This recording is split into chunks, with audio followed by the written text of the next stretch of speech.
Thank you, the Green Party, for coming over on a weekend. And thank you again. You're running a very nice organization and hard work. It's a lot of work. I'm amazed at your enthusiasm. Oh my God, your energy and everything, your passion towards the, towards the goal. I know. It's very inspiring for the younger generation.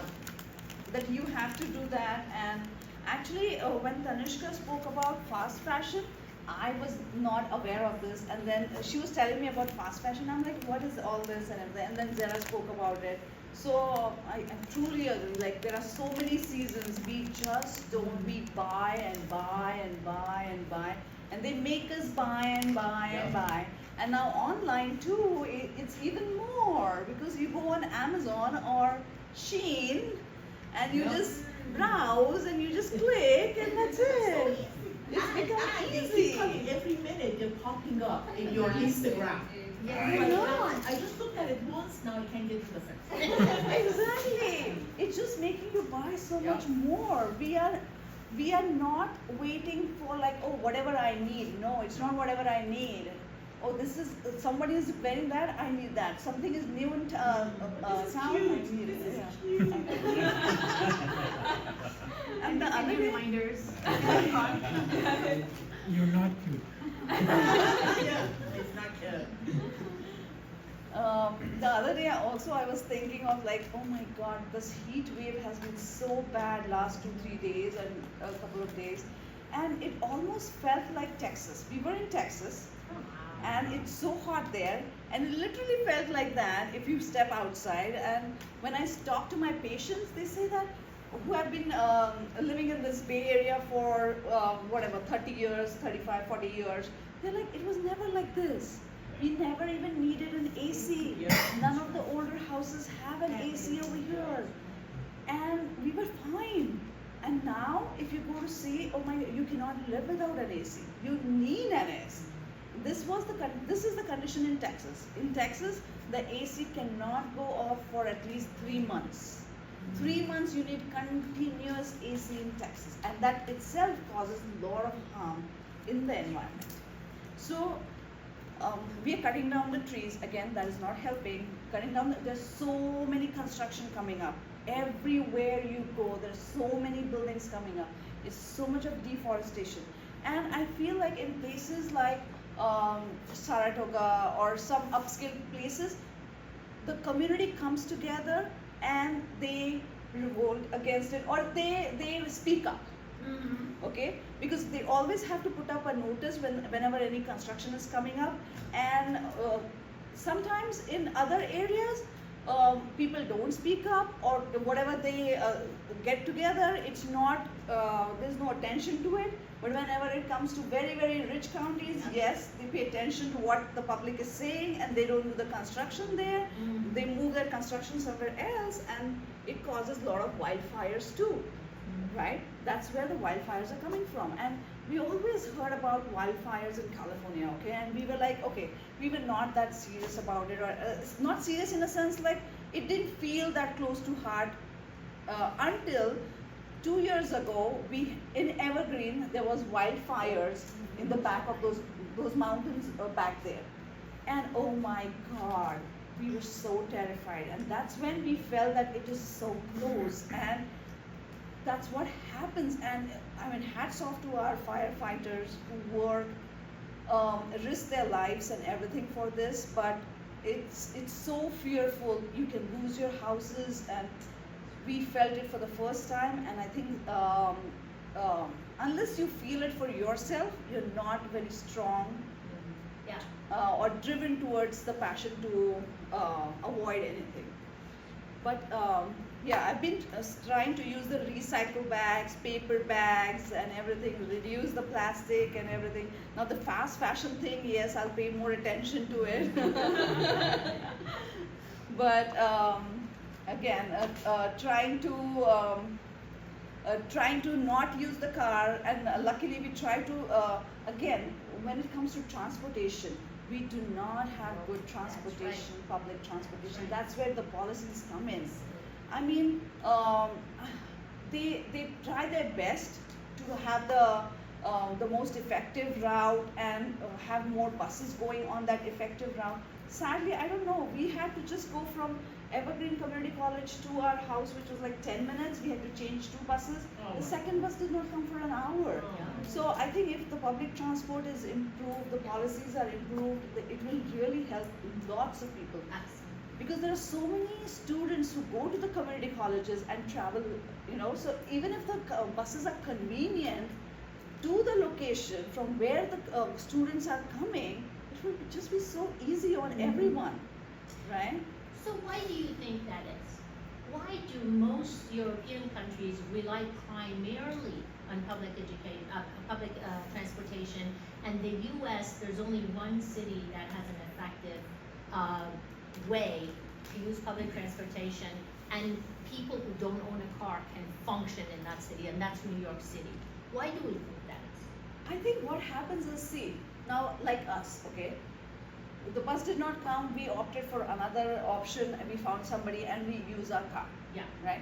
We don't take out time to reach out to anybody that let's change this, or we never do take that extra step. That's what I feel. And in European countries, everybody is, I think they go by their the basic needs, and the government provides for the basic needs. Right. The cities are designed that way. Yes, parliamentary That's- versus it was two parties. amazing. Yeah. I think But- it's more to do with, again, capitalism. Capitalism. That's right. Yeah. Here, the society is very individualistic, and that's part of a very, very, very capitalist structure. Whereas European countries, a lot of them are social, democracies, and that's why public. A lot of things are in the interest of the public. That's how they were set up. Here they were primarily set up so that it's not. I mean, Yeah. the So that just railways, to buy another car. yeah, money, right? It's With the suffering. fossil fuel versus say the railways, they could have, I mean, you can go read about how the railways were settled out, right? In LA. Yeah. Yeah. Oh. So The there's port a lot system. to learn actually around all this, and so that's I think one of the major reasons. That's It's right. also it would take a lot of effort to change people's mindsets and public opinion. How many people would even bother to go stand at a bus stand? It's below, like for someone living in Evergreen, it's below your standard. All those things matter. It's the same whether it's your It's car. amazing. How many people are driving a Tesla because it's I don't know how many of them even realize the complexity of like environmentally safe. What about the people who are, where you're getting those minerals from? It's very complex, right? So it's more of like your status and things like right? So there has to be a lot of work on changing that, and it's all part of the capitalist structure that people, Right. thinking is like that. If you think about, sorry, go ahead. No, I was gonna just add, one can argue, like countries like Europe, okay, they're much smaller footprint. Yeah, You can take all of Europe and put it in a Yeah. quarter of the I US. agree. So it's much, in a way, it's much easier for governments and to establish a city's design which encourages, close proximity. You can walk places, you can bike places like Amsterdam, or like small trams. So you have that infrastructure. But very hard to implement something like in the U.S. It doesn't mean it cannot be done, but if we thought about those things, it's like we are so spread out, and individual cities, they could provide that same kind of transportation system within those cities Yeah. and interconnects. Right? Because the problem is, like, I want to go to Sacramento. I have a train which will take me in 4 hours. I mean, Yeah, that's a waste of exactly. time. If we had high-speed trains, and because we're not investing, we have the money and resources. That's right. So the fact that we are so big and so large, the interconnect between cities is, that is lacking. That we need to invest more money in that. And then within the cities, Yeah, we think Yeah. the cities. bus, the trams, the stuff, Yeah. then we will come to a place where, Yep. Right. where it'll be more Yeah. something like what Europe is. Because Europe is just one city. The whole country, I mean, Yeah, I know, take yeah. Amsterdam, it's a city. Yeah.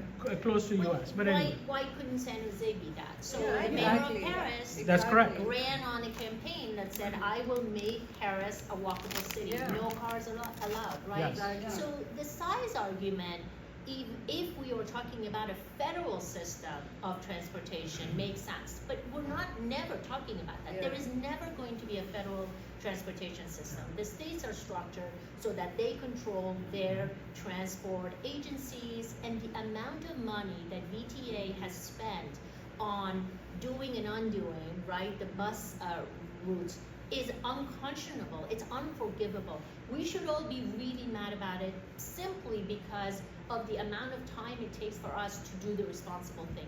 We keep talking about how I'll try not to shop, I'll try not to use the plastic bag. Do you know that if for 38 years the plastic industry has been bribing all of our elected officials to not pass a ban on plastic bags? Right. They do not even cost that much money. These politicians are being bought for pittance. They are being bought for $36,000, and that's what's destroying our climate. Because the voices of 150 people in our state legislature is affecting every single day of our life, right? It's affecting how many times they're going to resurface 101 because they use substandard, inadequate material to resurface it. The amount of pollution, the amount of waste that it creates. So if we think about the intersection of all of these inequities and all of the challenges we have, including racial inequity, including wage inequity, including environmental injustice, they really come together in the hands of people who are elected to represent us, and they refuse to. Yes. It's that simple, because you know, the more we talk about how much responsibility we need to take, the less we're focusing on the real culprits. You cannot have a capitalist system and expect the corporations that were created to exploit not to, right? Okay, so we have a capitalist system and they are created to exploit. Who is there to defend us? The people we elect. That's the only line of defense we have against complete exploitation of not just the poor, not just communities of color, but all of us, because there is no lines on a circular planet, on a round planet, right? Oh yeah, I just wanted to add that California actually had a public transport that was working during the gold, during like the gold rush. Yeah. They just broke it down because of fossil fuel companies and car companies that really wanted to sell cars. Yeah. And as cars became the main transportation, they took up more space, and so everything became separated, and we couldn't walk anymore. Yeah. That's right. And LA had one of the most efficient underground systems as a subway in Where? LA that took 20 minutes to go from Inland Empire all the way to the beach. And a friend of mine used to take he was 11, used to take his 6-year-old brother, that's how safe and easy it was. The two of them would go to the beach and come back in the evening. Detroit car industry said no more. They bribed LA politicians to literally fill the subway tubes. And now they have 11 lane highways that are blocked all day long. Yes. So that's the problem, is we're all fighting. We're trying to change the way we live, right? We're trying to be responsible.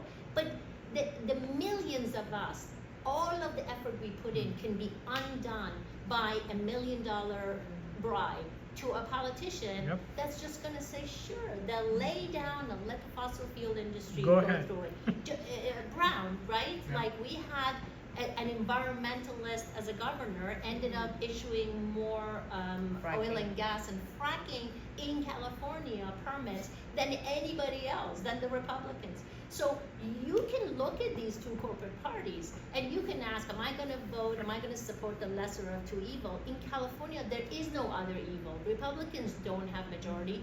Democrats have super majorities in every part of our government, and they have refused to do the just policies, right? Newsom ended up being caught issuing so many oil permits, and new pipeline permits, right? And it's like The this is backyards. Yeah, backyard oil. I mean, LA still has that. Yeah. And you can look at what Jill Stein got her political career was when she was a physician, she's still a physician, looking at kids that she was seeing and finding out why are kids coming up with asthma, with respiratory problems, with skin problems. And she mapped it. This is long before environmental justice was even a word. It was in the early 90s. And she found out, she mapped where they live, and they were all living right next to all communities of color and indigenous people living right next to the train tracks and right next to 3 huge coal processing plants. She started her political career shutting them down because she's like, this is the most obvious environmental, justice issue, climate justice issue that we're seeing, that you're making people sick because they're poor.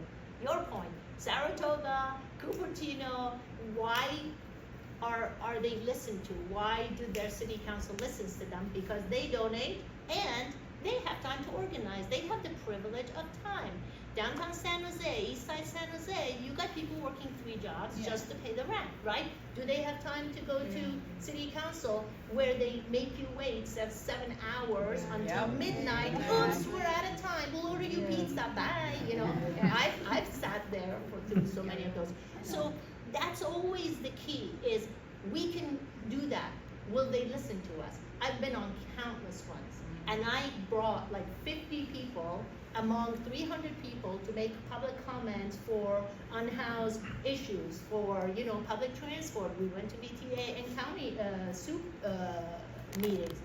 They don't listen to us, right? The decision's already made because they've already cashed the check. So I'm not saying we shouldn't do that, because the more noise we make, the more media coverage we get, it's good because we're educating other people.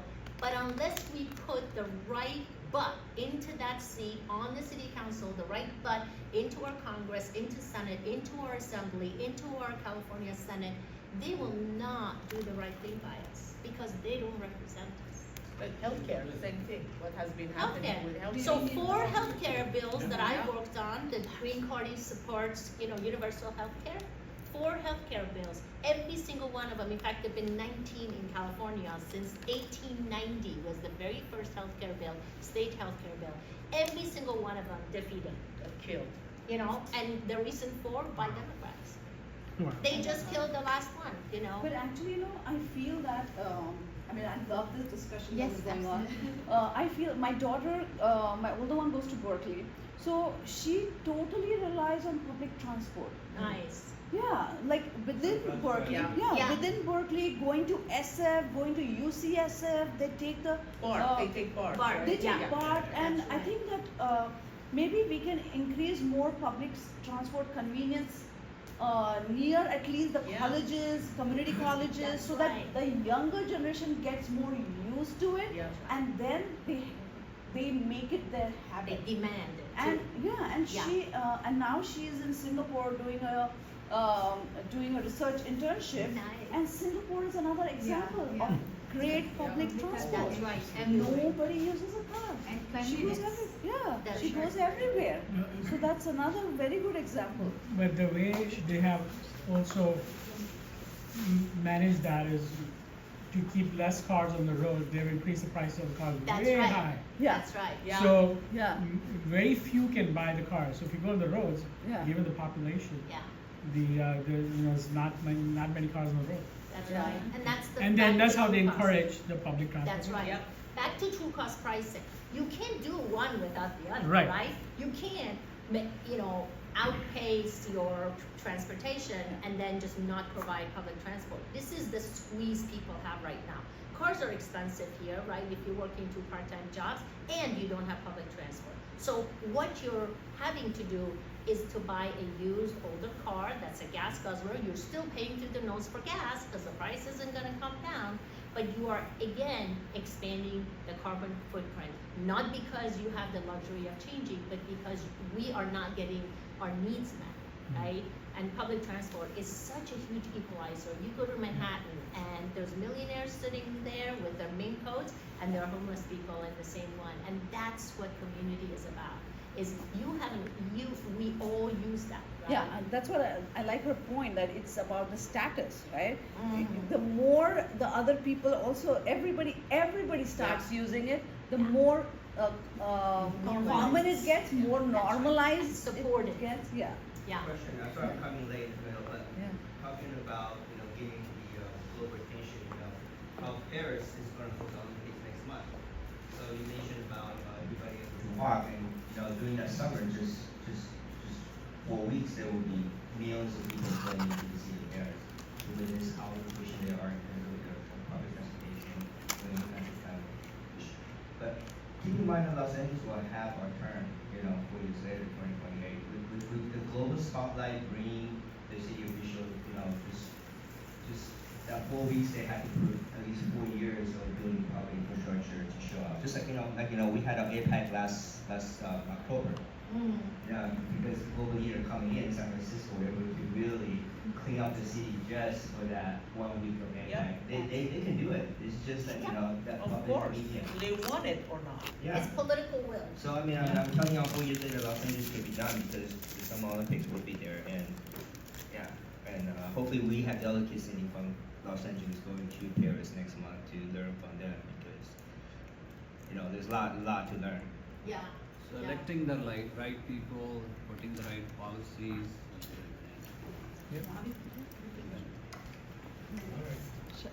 Yeah, it's almost like we can be as responsible as we want to be. We can do all the things that we do, but it's just not designed in a way that it really benefits our society, how it is. And that's the root cause of it. We should be addressing that as a whole. So, wow, that's a very interesting discussion. I hope you enjoyed it.